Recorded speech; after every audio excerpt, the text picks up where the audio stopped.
Hello and welcome to the next section of videos in the Rust Recipes series. During this section of videos, we are going to be looking at PostgreSQL and how we can interact with that using Diesel, which is an object relational model for databases, and that is built in Rust. Before we can do that, of course, we need to install PostgreSQL, and actually there are a couple of tricky parts that it's worth going through. On Linux, you can just generally do an apt install of PostgreSQL, and it will take a little while to install. And then the program you can use to log in will be PSQL. But if we try and do that directly, we will get the error, role Matthew does not exist. That's saying it's trying to use our login to Linux as our login for PSQL, but we haven't created that role inside PSQL.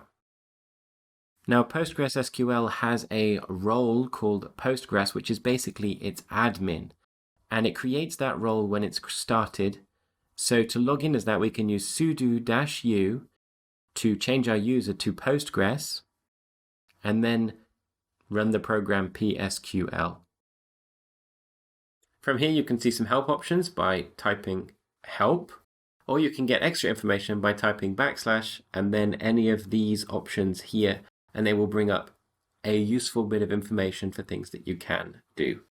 So we're going to create a role for Matthew, create role Matthew, login inherit. So we say we want this guy to have the ability to log in and inherit from any other role that he is associated with. We're now going to grant the role of Postgres to Matthew. So in theory, Matthew can then do everything that Postgres can.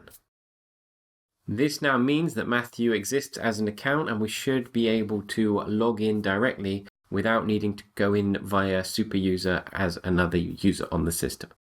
We could do this for every user on the system if we wish to. The next thing we're going to need to do is we're going to need to give Matthew a password. This isn't so that we can log in on the system, but it is so that we can use other mechanisms like Diesel setup to access this directly without being logged in as us. So alter user Matthew with password and then pacdemo password. If you're doing this over a network instead, you'll probably want to use the \password command.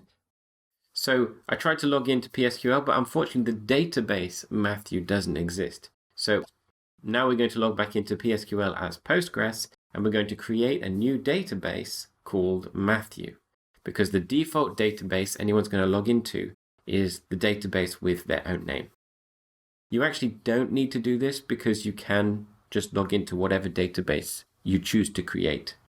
Now if we type PSQL, we log into the database Matthew by default, and now we can do standard SQL commands like create table. And here we're going to give an ID called, and that's serial, and a name which is varchar, and semicolon. And it says it's created the table. And if we do select star from demo table, we now get the fact that it has an ID and a name and 0 rows. So now that we've installed PostgreSQL,